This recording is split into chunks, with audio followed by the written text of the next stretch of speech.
Oi, gente, tudo bem? A gente vai continuar gravando aqui a parte 2 da aula de Filostomide, que eu comecei, na verdade, a gente gravou a parte 1, eu comecei a parte 2, gravei uns 40 minutos, só gravou uns 8, 9 minutos que dá para aproveitar e depois parou de gravar, né? Então, a gente vai continuar de onde eu parei, né? É, e a gente tinha parado nessa figura aqui, né? E tem um cara, olha, né? E aí eu falei, né, de que esse gênero tem uma, um pelo sedoso, que quando você assopra, você vê bandas, né, é, de cinza marrom, né? A folha nasal e as orelhas são tamanho médio, né? E eu também tinha falado aqui que essa folha nasal, ela é pontudinha em cima e ela tem como se fosse uma ferradura do outro lado, né? E o queixo, ele tem verrugas em volta de uma verruga grande central. E eles têm cauda, né? Agora, ah, é, essa cauda distingue eles de rinófila, né? Que rinófila era parte de Caroline. Né?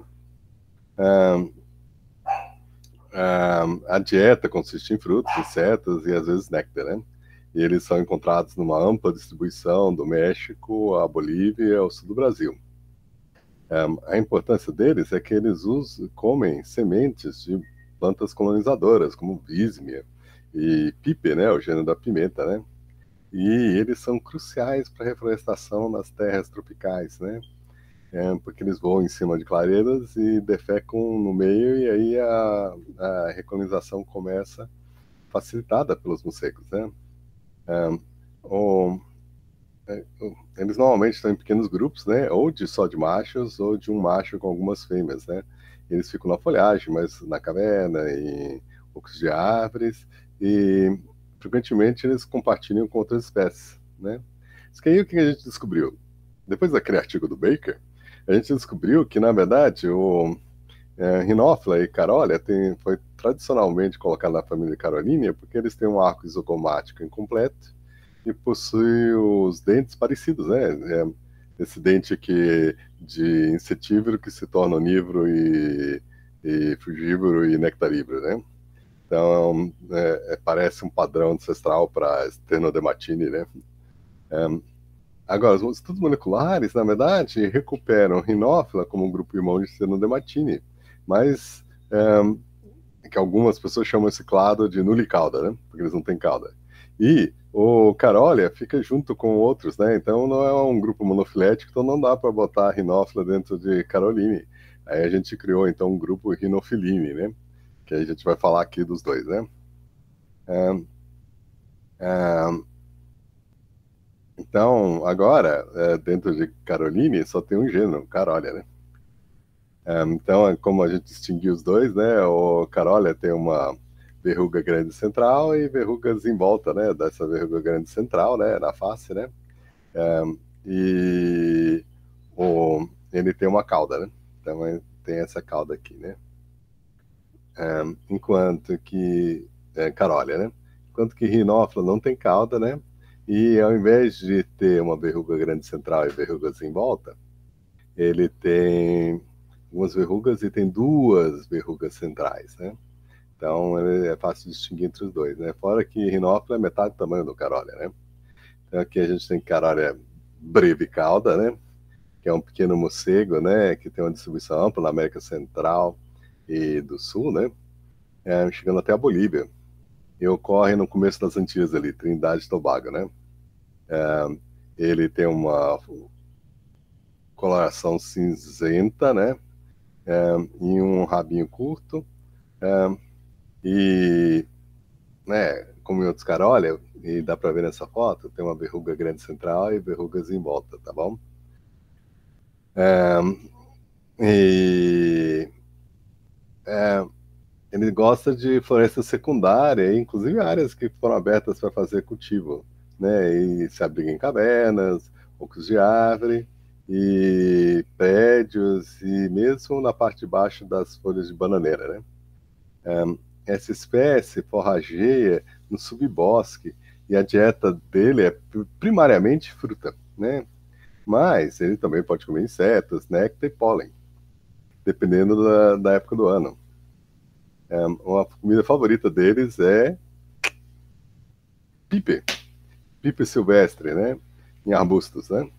As sementes de piper germinam com mais sucesso depois que eles passam pelo trato digestivo da carólia. Como em outras espécies, ele normalmente ele pode ser confundido, né, por pessoas que não sabem nada de biologia, por morcego vampiro, e as pessoas chegam, veem morcego no teto da caverna e exterminam tudo. E não é morcego vampiro, né? Agora, esse aqui, saindo num oco de árvore aqui, da base de um oco de árvore, né? Essa árvore é um buraco. É um carólia castanha, né? Então, a carólia castanha tem uma coloração marrom avermelhado, né? E ela é encontrada da América Central até a América do Sul, do norte do Brasil e Guianas. Ele não é muito grande, né? Veja, ele pesa de 11 a 16 gramas e o comprimento do corpo é de 5 a 6 centímetros, né? Aqui é 6 centímetros e entre 12,5 e 14 gramas, né? E tem uma distribuição ampla, né? Na floresta tropical umbrófila densa. E usa clareiras e aborda. Ele forma grupos pequenos, né? Em buracos, ou às vezes, né? O rio, ele cava o lado do rio, e aí você tem uma margem do rio que as raízes estão segurando como se fosse uma prateleira, né, de terra. Eles gostam disso, né? E, né, é, e em cavernas e buracos de árvore, né? Ele se come pipe, né? Particularmente na época seca. Ele acha a fruta pelo cheiro, né? No subbosque, e carrega elas para para algum lugar que ele se pendura ali pertinho, né? E aí é um abrigo de alimento, né? Um poleiro de alimentação, né?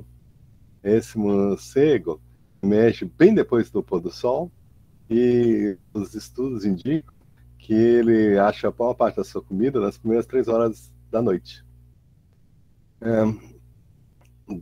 Eles se reproduzem 2 épocas do ano, né? Então, normalmente tem filhotes é, na primavera, né? E depois no final do verão. Essa espécie tem ampla distribuição e tem uma tolerância grande para mudanças, né, provocadas pelo desmatamento, né? Afinal, eles comem espécies pioneiras, né? E aqui é Carolia pesficillata, né? Clássico, Carolia pesficillata, né? Com distribuição extremamente grande, né? Do México até o Paraguai, incluindo todo o Brasil, né? E também ocorre em Trinidade e Tobago, né? Que é como essas Antilhas. Ele é um morcego robusto, de asas largas, rosto curto e com uma pelagem escura, né? Um marrom escuro, e membranas também escuras, e as pernas são cor-de-rosa, né? É um morcego de floresta. Ele prefere florestas de altitude baixa, com rios e lagos, né? Ele forrageia, principalmente no nível baixo da floresta e o subbosque, né? E ele gosta de cavernas para se abrigar. Ele pode detectar fruto pelo cheiro, mesmo quando as moléculas são esparsas e poucas, né? Ele pode distinguir cores. Essa espécie prefere frutas de pipe. Um morcego pode carregar 60 mil sementes de pipe para uma nova localidade numa única noite. Em algumas áreas, ele é parcialmente migratório, deixando a floresta na época seca e voltando na época úmida. Os machos dominantes atraem as fêmeas para o seu harém através de chamadas e fazendo um display aéreo, né? E eles perseguem rivais com um tipo diferente chamado de postura, né? Então eles atraem as fêmeas, né? Enquanto que eles ficam voando parados, como um beija-flor, né? Inclusive parece que o morcego é melhor, né? De ficar voando parado no ar do que o beija-flor. Gasta menos energia, mais eficiente, né? E quem Rhinophophomídeo, que a gente viu de que, na verdade, ele é um parente, ao invés de ser parente de Carola, ele é parente mais próximo de Artibeus e o resto, né? É basal em relação a esse grupo, né? E ele ocorre principalmente na América do Sul, né? Uma ampla distribuição, né? Ele tem uma pelagem uniforme, né? Não tem aquelas bandas que Carola tem, né? E é marrom dourada, né? O rostinho é bem fininho, né? O lábio de baixo tem bastante verrugas, só que não tem uma verruga grande central. Na verdade, são duas verrugas centrais, né? E ele ocorre em floresta umbrófila densa e mais raramente em floresta decídua. Ele usa, ele faz barracas bem acima do nível do chão e são ocupados por um macho e um harém de 2 ou 3 fêmeas. Eles retornam a esses abrigos para se alimentar durante a noite, além de dormir durante o dia todo. Eles trocam de abrigo a cada poucos dias, né? A dieta é principalmente pequenos frutos da parte de baixo da floresta. Eles também consomem pólen e néctar. Ele é uma espécie comum e é um importante dispersor de sementes. Saguis tentam se alimentar desses morcegos, subindo com cuidado nas barracas, tentando não causar nenhuma vibração para os morcegos, para não saírem do lugar e eles pegarem, né? Então, são comida. Então, ó, cara, olha, é super importante. Inclusive, Fleming fez um estudo clássico, né? The Short-Tailed Fruit Bats, né? Que é um livro clássico, né? E que foi um estudo que ele fez na Costa Rica, né? E explora a importância desse morcego como dispersor de frutas, né? Então a nossa ideia de que a carola come pipa vem muito do estudo clássico do Fleming, né? Que é um dos clássicos da ecologia, né? Então aqui a gente tem, ó, verruga central grande, verrugas menores, folha nasal pontudinha e embaixo uma ferradura, né? Aqui atas de sementes dispersadas por morcegos na região neotropical, que um Carolis piscillata, mostrando bem aquela verruga central, as verrugas menores, né? E a cauda aqui na meio da... Parece um balunoride, né? Ele dispersa pipe, ele dispersa bisme, olha a folha da bisme, ele dispersa solanum, que parece um tomate. Tá vendo a folha da cecrópia multilobada? Olha a cecrópia aqui. Claro que quem dispersa a cecrópia não é, tá aqui, Artibeus, né? Artibeus também dispersa cecrópia, né? Mas no subbosque, o Carolis piscillata é rei, né? Ele come as sementes de pipa e dispersa. Como a gente viu, 60 mil sementes toda noite. Veja, você desmatou uma área, o Carola está aqui usando as bodas, né? Aí voa no meio, né? Nas noites escuras. Aí, onde ele caga, nasce uma árvorezinha. As árvorezinhas vão fechando e fecham a área aberta. Aí começa a subir cecrópia, olha aqui, multilobada, bisme e assim por diante, né? Solanum, olha, aqui, ó. Lembrando para vocês, voltando lá, né? Bisme aqui, ó, com as frutinhas sendo ofertadas para os morcegos, né? Então, ó, com as frutinhas ofertadas para os morcegos, né? Então, eles são de importância brutal ecológica, né? Bom, agora a gente vai falar sobre o outro grupo, né, de que a gente disse que ia falar, né? Então, a gente falou, esse aí é o artigo que eu mandei vocês lerem, hein? Então, seleção natural intensa precede a invasão de novas zonas adaptativas durante a radiação dos morcegos filostomídeo.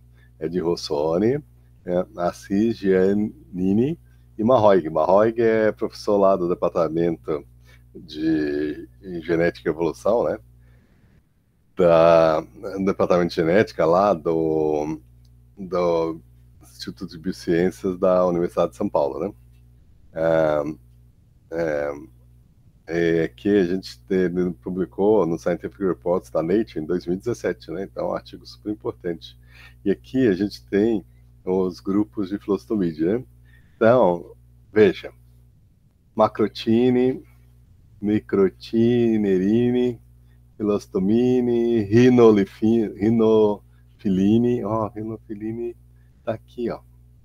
Aí depois você tem estenodermatine, e aqui você tem Centúrio Senex e o resto, né? Então tá aqui. Aí depois aqui a gente tem glifonicterine, né?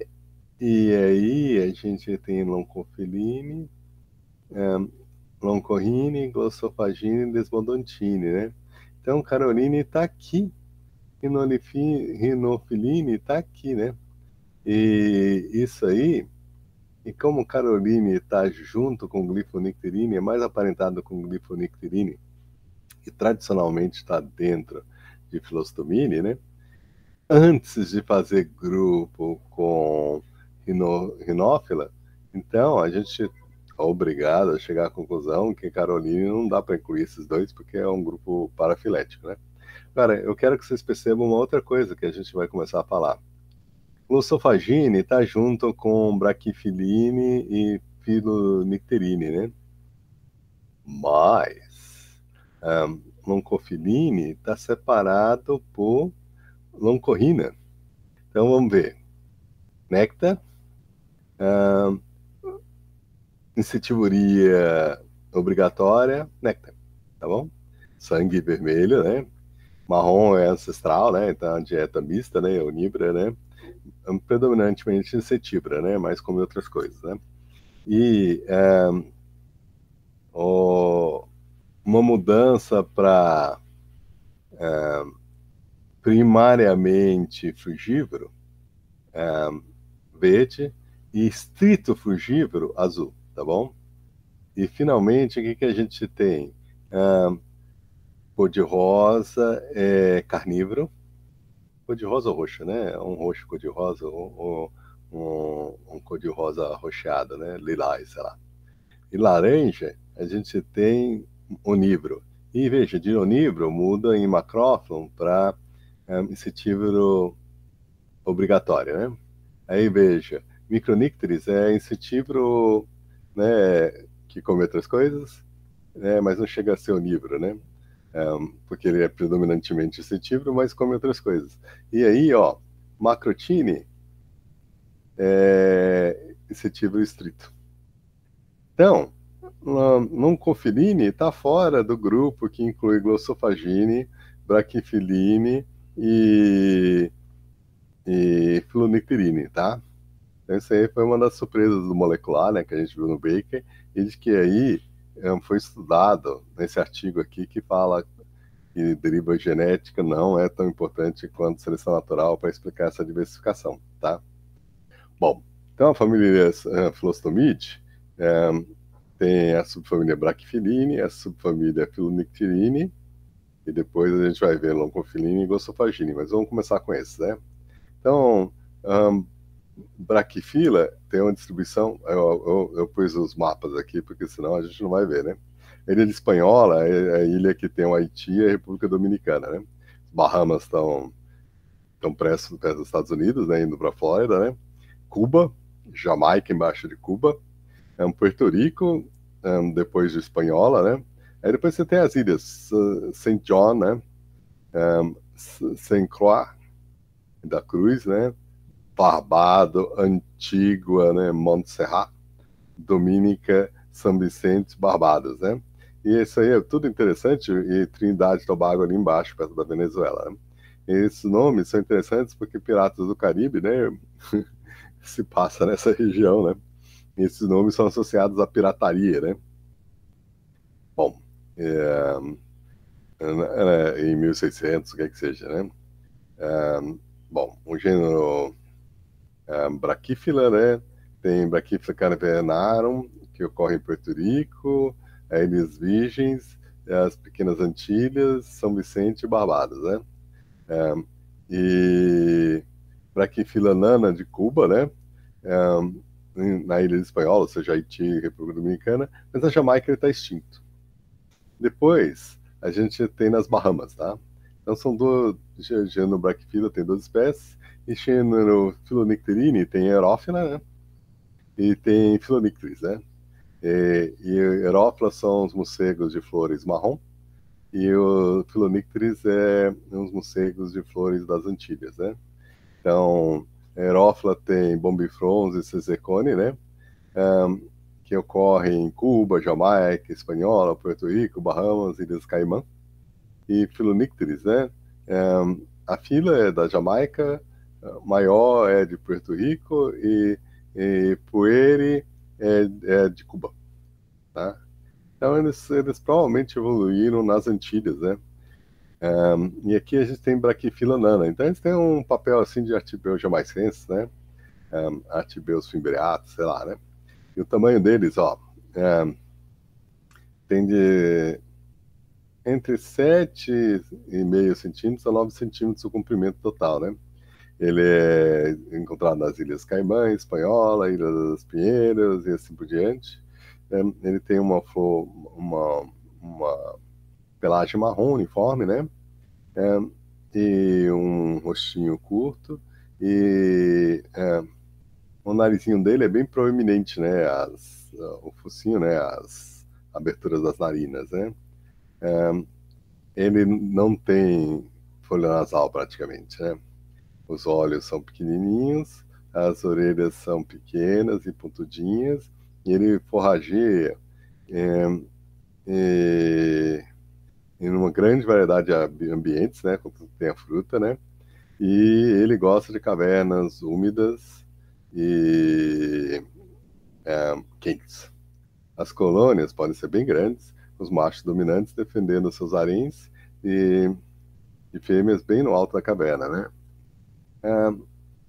O abrigo pode ser compartilhado com outra espécie que comem frutas, né? Ele se alimenta principalmente de frutas, por exemplo, esponja, mas também caça insetos e visita flores para tirar o néctar e o pólen. Então ele é tipo Artibeus, mas ao mesmo tempo tipo Philostomos, né? No sentido que ele come uma dieta onívora, né? Ou frugívora nectarívora, né? Ele não consegue pairar no ar para se alimentar. Então ele tende a se jogar em cima das flores e que precisam ser robustas para aguentar, né?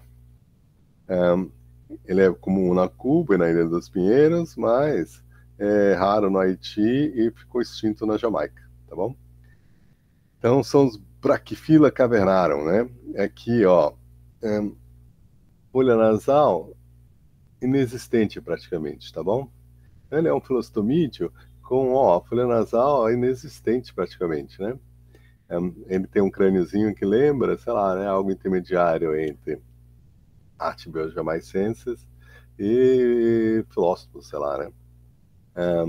Ele tem um focinho compridinho e uma língua comprida, e eles lembram um pouquinho o Glossophagidae, né?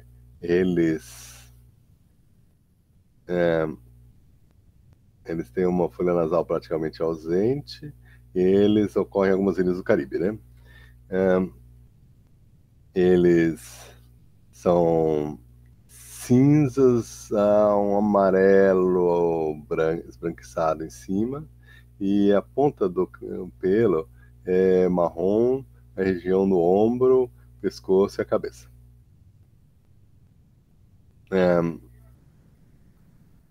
Eles o focinho é mais curto do que Glossophoca soricina e tem uma forma de cone.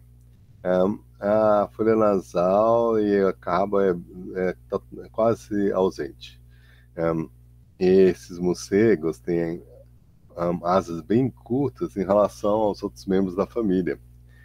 Os morcegos só ocupam as ilhas das Antilhas e as Bahamas, onde se alimentam de néctar, pólen, frutas, insetos em cavernas úmidas e os ambientes úmidos e secos. Os abrigos incluem cavernas profundas, rachaduras nas paredes de pedra, poço e prédios.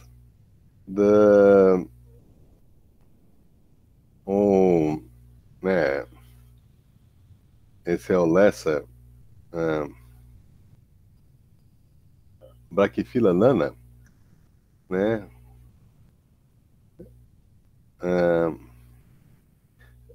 Né, habita cavernas de Porto Rico e Barbados, né? Então aqui a carinha de Brachyphylla cavernarum, olha, a folha nasal praticamente inexistente, né? A pelagem branca, amarelada, com a ponta dos pelos marronzinho, né? Aqui a gente tem Herófilas caesercone, esse aí tem por volta de 16, 18 gramas, né? Um comprimento entre 8 a 9 centímetros, né? De cabeça e corpo. E essa espécie ocorre em Cuba, Jamaica, outras partes das Bahamas, Caicos e as Ilhas Caimão. Grande, o pessogênero, ele tem uma coloração cinza amarronzado, com asas mais escuras e olhos pretos bem proeminentes. O focinho é longo e tem uma pequena folhinha nasal, né? Mas não tão pequena quanto o Brachyphyllum, né? Ele forrageia em florestas e em cavernas eles fazem grupos grandes, mais ou menos metade macho, metade fêmea. Em dezembro, quando a época de reprodução ocorre, os machos estabelecem um território dentro do abrigo e usando chamados ultrassônicos e dançando e batendo as asinhas para atrair as fêmeas. Os machos com mais sucesso normalmente são os machos maduros que juntam os haréns. Agora, tem machos que não fazem disco nem nada e mesmo assim eles conseguem, de vez em quando, copular com as fêmeas, né? E no verão seguinte, as fêmeas produzem um filhotinho. A dieta diversa inclui fruta, néctar, insetos, e esses insetos podem ser mariposas e besouros, né? Então, Herófilas caesercone, né? E aqui Herófilas caesercone, para ver a carinha dele, né? E veja, se vocês olharem, essa parte quadradinha aqui é uma folha nasal. E tá vendo? Aqui, ó, ele comparado com Brachyphylla cavernarum, a folha nasal dele é um pouquinho mais desenvolvida, tá bom? É que, né, esse desenho aqui talvez dê para ver, né? Ou na foto, né? É um pouquinho mais desenvolvida, é praticamente, ó, tá aqui, ó. Folha nasal um pouquinho mais desenvolvida, né? Então veja, ele tem como se fosse uma verruga grande atrás da focinho, né? Então, o focinho tem a folha nasal e tem essa ferradura aqui, né? Aqui é Phyllonyctris poesse, né? Pelagem bem amarelada, ocorre na Cuba, na Ilha dos Pinheiros, na República Dominicana.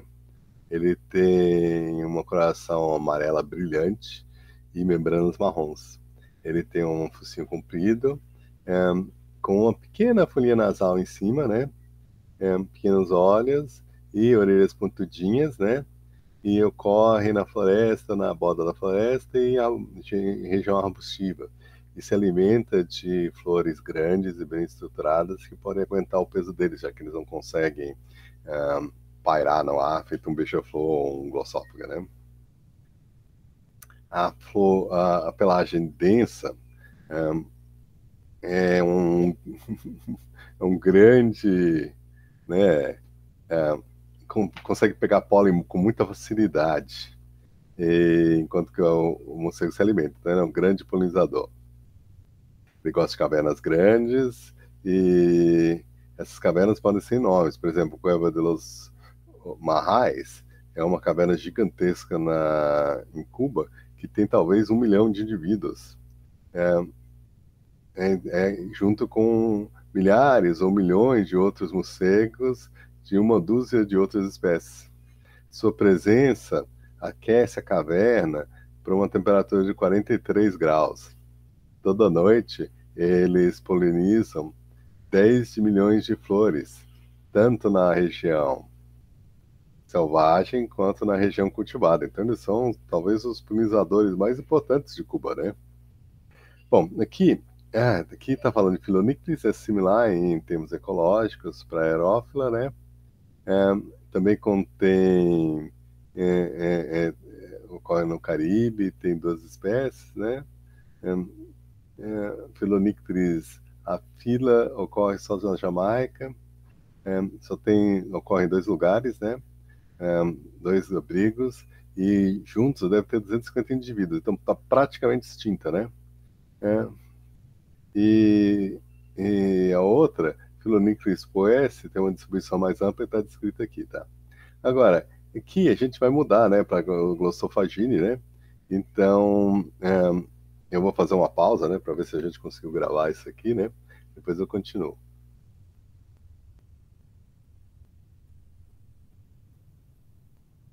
Interromper a gravação.